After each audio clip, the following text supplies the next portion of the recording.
Hello दोस्तों, आज इस वीडियो में हम जानेंगे कि कैसे ज़ीरोधा में आप किसी शेयर को बाई या सेल कर सकते हैं। जब हम ज़ीरोधा में किसी शेयर को बाई या सेल करने जाते हैं, वहाँ हमें बहुत तरह के ऑप्शंस मिलते हैं। तो उन सारे ऑप्शंस का क्या यूज़ है और उन ऑप्शंस को यूज़ करके हम किस तरह से अपने ट्रेड को प्रॉफिटेबल बना सकते हैं, ये सारी बातों को आज इस वीडियो में कवर करेंगे। तो दोस्तों, मैं हूँ मनोज, चलिए शुरू करते हैं।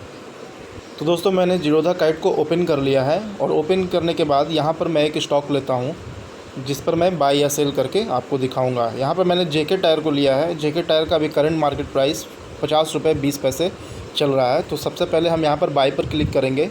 बाई पर क्लिक करने के बाद हम यहाँ देखते हैं हमारे पास दो ऑप्शन आता है, MIS और CNC। अगर हमें इंट्राडे में ट्रेड करना है तो हम MIS पे क्लिक करेंगे, और अगर हमें डिलीवरी में ट्रेड करना है, मतलब कि अगर हमें आज किसी स्टॉक को ख़रीदना है उसे लंबे समय के लिए, यानी कि एक दिन से ज़्यादा उसे होल्ड करना है, तो हमें CNC में जाना होगा। तो CNC का मतलब हुआ कैश एंड कैरी, और MIS का मतलब हुआ मार्जिन इंट्राडे स्क्वायर ऑफ। तो दोस्तों, MIS का फ़ायदा आपको ये मिलता है कि भले ही आप उस स्टॉक को आज ख़रीद लो और आज के आज ही बेचना पड़े, चाहे उसमें आपको लॉस हो रहा हो या प्रॉफिट हो रहा हो, लेकिन MIS में आपको ये प्रॉफिट मिलता है, एक फ़ायदा मिलता है कि आपके पास अगर 100 रुपये हैं तो आप 1000 तक के स्टॉक्स को परचेज या शॉर्ट कर सकते हैं।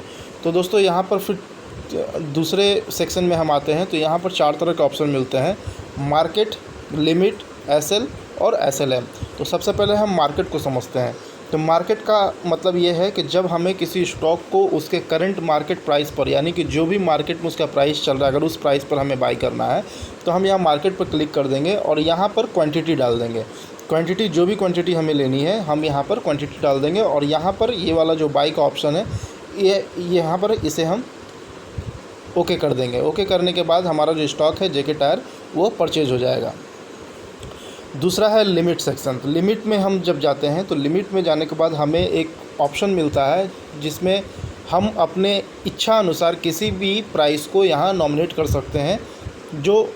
जो भी प्राइस पर हमें इस स्टॉक को लेना है, यानी कि जेके टायर अभी 50 रुपये 30 पैसे चल रहा है, सपोज हमें इसे 45 रुपये पर लेना है, तो हम यहाँ 45 रुपये डाल देंगे और यहाँ पर बाय पर ओके कर देंगे।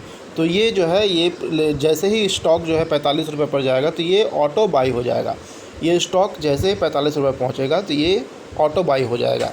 अब हम देखेंगे कि एसएल क्या है। लिमिट हमने देख लिया, मार्केट देख लिया, अब हम देखेंगे कि एसएल क्या है। एसएल में जब हम आते हैं तो एसएल में आने के बाद हमें दो जगह प्राइस को डिफ़ाइन करने का मौका मिलता है। एक यहाँ पर आप ऊपर में देख रहे हैं क्वांटिटी के बगल में, जहाँ आप एक प्राइस डाल सकते हैं। सपोज कि यहाँ पर मैंने 50 रुपये 20 पैसे डाल दिए कि जब जेके टायर 50 रुपये 20 पैसा हो जाएगा तो वो ऑटोमेटिक बाय हो जाएगा। दूसरा यहाँ है ट्रिगर प्राइस। ट्रिगर प्राइस का मतलब है कि हमें एक स्टॉप लॉस प्राइस तय करना है जहां पर जेके टायर आते ही ऑटो सेल हो जाए। मतलब कि 50 रुपये 20 पैसा पर हमने जेके टायर को ख़रीद लिया सपोज कीजिए, और मुझे ऐसा लगता है या मैं मानता हूं कि 45 रुपये से ज़्यादा मैं लॉस नहीं सह सकता, यानी कि इसमें मुझे केवल 5 रुपये ही लॉस चाहिए। तो नीचे मुझे 45 रुपये यहाँ पर टाइप करने होंगे। यहाँ पर 45 रुपये डाल देंगे। उसके बाद ये वाला जो बाय वाला ऑप्शन है, इस पर हम लोग ओके कर देंगे। तो जब हम यहाँ पे ओके कर देंगे तो ये ऑर्डर चला जाएगा, और जब भी जेके टायर 50 रुपये 20 पैसा पर आएगा ये ऑर्डर एग्जीक्यूट हो जाएगा।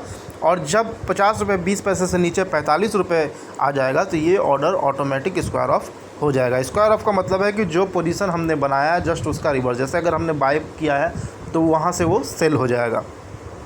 तो ये था एसएल। अब हम जानेंगे कि एसएलएम क्या है। एसएल के बगल वाला SLM stop loss market order.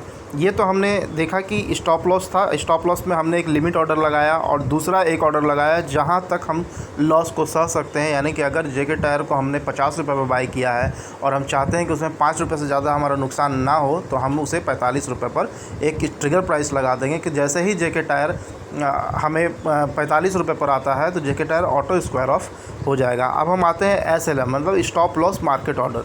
तो स्टॉप लॉस मार्केट ऑर्डर में क्या होता है कि जैसे ही हम ऑर्डर डालते हैं तो जेके टायर का जो भी करंट मार्केट प्राइस चल रहा होगा वहाँ पर जेके टायर को ये बाई कर लेगा, और हम यहाँ पर एक ट्रिगर प्राइस देते हैं। ट्रिगर प्राइस सपोज सेम चीज़ है, बस दोनों में इतना फ़र्क है, एसएल और एसएलएम में बस इतना फ़र्क है कि एसएल में जब हम जाते हैं तो वहाँ हम किसी स्टॉक को बाय करने के लिए भी एक लिमिट ऑर्डर लगाते हैं और उसके बाद एक स्टॉप लॉस ऑर्डर लगाते हैं। लेकिन एसएलएम में क्या है कि किसी भी स्टॉक को जब हम बाय करते हैं तो जो भी उसका करंट मार्केट प्राइस होगा उस प्राइस पर वो स्टॉक को ख़रीद लेगा, और जो हमने ट्रिगर प्राइस डाला है, यानी कि सपोज कीजिए यहाँ पर मैं ट्रिगर प्राइस 45 रुपये डाल देता हूँ कि जेके टायर में मुझे 5 रुपये से ज़्यादा का नुकसान नहीं लेना है, तो 45 रुपये मुझे यहाँ डालने होंगे 5 रुपये, कम से कम 5 रुपये का नुकसान लेने के लिए। तो जैसे ही स्टॉक 45 रुपये पर आएगा ये ऑटो स्क्वायर ऑफ हो जाएगा, इससे ज़्यादा आपको नुकसान नहीं होने देगा। एसएल और एसएलएम में बस इतना ही फ़र्क है। तो अब हम आते हैं एडवांस में। तो एडवांस में जब हम देखेंगे तो यहाँ पहला ऑप्शन आता है रेगुलर। रेगुलर में ही अभी जो भी मैंने चीज़ें आपको बताई हैं वो सारा हम लोग रेगुलर में ही इस्तेमाल करते हैं।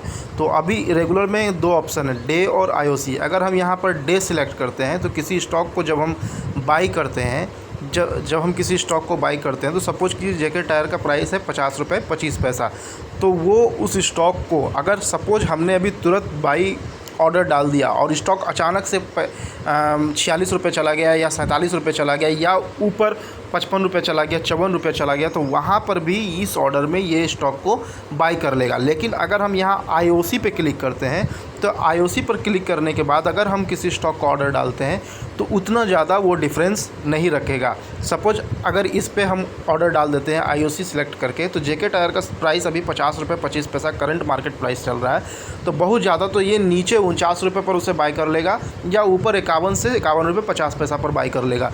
उससे ज़्यादा डिफरेंस ये नहीं रखेगा। जो करंट मार्केट प्राइस होगा बिल्कुल उसके नियरेस्ट जो ट्रिगर होगा उस प्राइस पर उसे वो बाई कर लेगा। और अगर उस प्राइस पर उसे नहीं मिलता है तो कुछ देर वेट करने के बाद आपके ऑर्डर को वो कैंसिल कर देगा। लेकिन डे में क्या है कि हमने ऑर्डर डाला, अचानक से उस स्टॉक में फ्लक्चुएसन आ गया और वो स्टॉक 45 पर आ गया या फिर 55 पर चला गया, तो वहाँ पर भी ये उस स्टॉक को बाई कर लेगा। और इससे क्या होता है कि कभी कभी जब हम किसी स्टॉक को बाई करने लगते हैं और इन दैट टाइम अचानक से किसी तरह का फ्लक्चुएसन आ जाता है मार्केट में, मार्केट अचानक वॉलेटाइल हो जाता है, तो वहाँ पर हमारा नुकसान होने की संभावना बढ़ जाती है। तो ये था रेगुलर दोस्तों। अब हम यहाँ आते हैं ब्रैकेट ऑर्डर में। ब्रैकेट ऑर्डर में क्या है कि किसी स्टॉक को अगर हम बाई करते हैं, सपोज कीजिए जेके टायर को करंट मार्केट प्राइस पर हम बाई करने वाले हैं और हमें लगता है कि 4 रुपये की प्रॉफिट हमें मिल जाए तो चलो अच्छा है, लेकिन नुकसान हम सिर्फ 2 रुपये का ही सहेंगे। तो यहाँ पर हम स्टॉप लॉस में 2 रुपये डाल देंगे और टारगेट में हम यहाँ 4 रुपये डाल देंगे। इससे होगा क्या कि जेके टायर 50 रुपये 25 पैसा से 4 रुपये ऊपर जैसे ही चला जाएगा तो हमारा वहाँ प्रॉफिट बुक हो जाएगा। और अगर 50 रुपये 25 पैसा से 2 रुपये नीचे आ जाता है तो वहाँ पर स्टॉप लॉस हिट हो जाएगा, उससे ज़्यादा आपका नुकसान वो नहीं होने देगा। और यहाँ ट्रेलिंग स्टॉप लॉस है। ट्रेलिंग स्टॉप लॉस का मतलब ये हुआ कि सपोज कीजिए कि जेके टायर को आपने बाय किया ब्रैकेट ऑर्डर में और जेके टायर 50 रुपये 25 पैसा से 54 रुपये 25 पैसा चला गया, तो अब आपका जो स्टॉप लॉस है, आप चाहते हैं कि स्टॉप लॉस पहले आपने यहाँ पर 2 रुपये डाला था, यानी कि निफ्टी जेके टायर अगर 50 रुपये 25 पैसा से नीचे 2 रुपये आ जाता है तो आपका स्टॉप लॉस हिट हो जाएगा, आप उससे ज़्यादा नुकसान नहीं सह सकते हैं। लेकिन अब चाहते हैं कि जेके टायर जबकि 54 रुपये पर आ गया है तो आप चाहते हैं कि स्टॉप लॉस को भी हम ऊपर खिसका दें, यानी कि स्टॉप लॉस को हम 52 रुपये कर दें, तो आप यहाँ ट्रेलिंग स्टॉप लॉस 2 रुपये आप कर सकते हैं। तो जो आपने स्टॉप लॉस लगाया था 2 रुपये का, यहाँ पर जो 48 रुपये 25 पैसे का स्टॉप लॉस हो रहा था यहाँ पर, वो अब बढ़ करके 50 रुपये 25 पैसा हो जाएगा, यानी कि आपका स्टॉप लॉस खिसक करके थोड़ा ऊपर आ जाएगा। तो उससे क्या होगा कि जो प्रॉफिट आपको अभी मिल रहा है, अगर सडन मार्केट रिवर्स मूव लेता है, सडन आपका जो स्टॉक है जेके टायर वो रिवर्स मूव लेता है, तो आपको नुकसान ज़्यादा नहीं होगा। इसके ये फ़ायदे हैं। अब हम आते हैं यहाँ कवर ऑर्डर में। कवर ऑर्डर का मतलब ये है कि जो भी स्टॉक हमें ख़रीदना है वो उसके लिए हम यहाँ पर क्वांटिटी डाल देंगे और क्वांटिटी डालने के बाद हम यहाँ पर एक लिमिट प्राइस डाल देंगे। सपोज कीजिए मुझे जेके टायर को 49 रुपीज़ पे लेना है, तो ये हमने लिमिट प्राइस डाल दिया।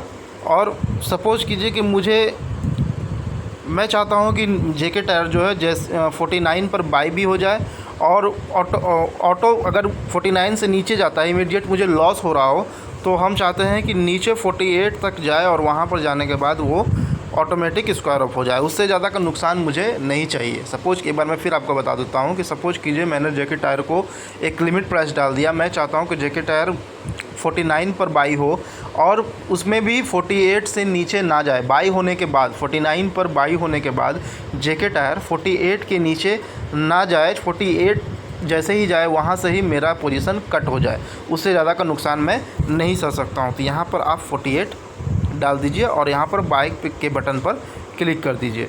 अब आता है चौथा जो ऑप्शन है वो है AMO का। AMO का मतलब है आफ्टर मार्केट ऑर्डर।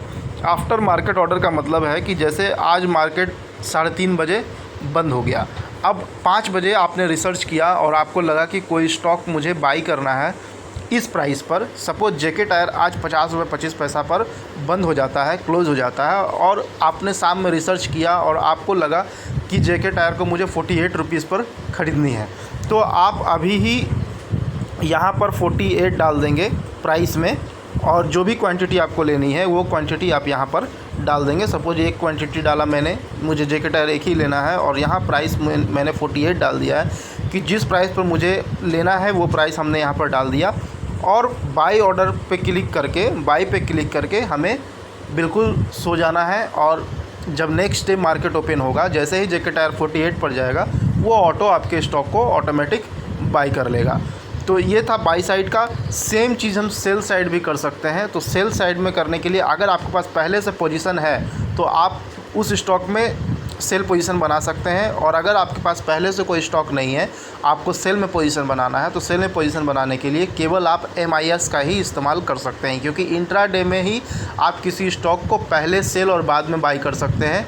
अगर CNC में आप सेल करते हैं तो उसके लिए पहले से आपके होल्डिंग में वो स्टॉक होना ज़रूरी है। तो ये सारी चीज़ें जो मैंने बताई है वो MIS में बताई है। सेम चीज़ आप CNC में भी कर सकते हैं, बस दोनों में फ़र्क इतना है कि CNC में तभी आपको किसी स्टॉक को ख़रीदना है जब आप किसी स्टॉक को एक से ज़्यादा दिन होल्ड करना चाहते हैं, लेकिन MIS में आप किसी स्टॉक को तभी ख़रीद सकते हैं जब आप उस स्टॉक को आज ख़रीदना चाहते हैं और आज ही सेल करना चाहते हैं। MIS में आपको एक फ़ायदा मिलता है कि आपको आपके कैपिटल से ज़्यादा मार्जिन मिलता है, और जितने पैसे आपके अकाउंट में हैं उससे ज़्यादा आप शेयर ख़रीद सकते हैं। लेकिन अगर आप कैश में MIS में कोई स्टॉक को ख़रीदते हैं तो उसको आप CNC में भी कन्वर्ट कर सकते हैं। उसके लिए आपको केवल उस स्टॉक के पोजीशन पर जाना है, और वहाँ पर आपको ऑप्शन मिलेगा कन्वर्ट टू CNC, और कन्वर्ट टू CNC पर आपको ओके कर देना है। तो आशा करता हूँ कि आपको ये मेरा वीडियो पसंद आया होगा, और अगर ये वीडियो आपको पसंद आया है तो प्लीज़ इसे लाइक कर दें, अपने दोस्तों के बीच में शेयर करें।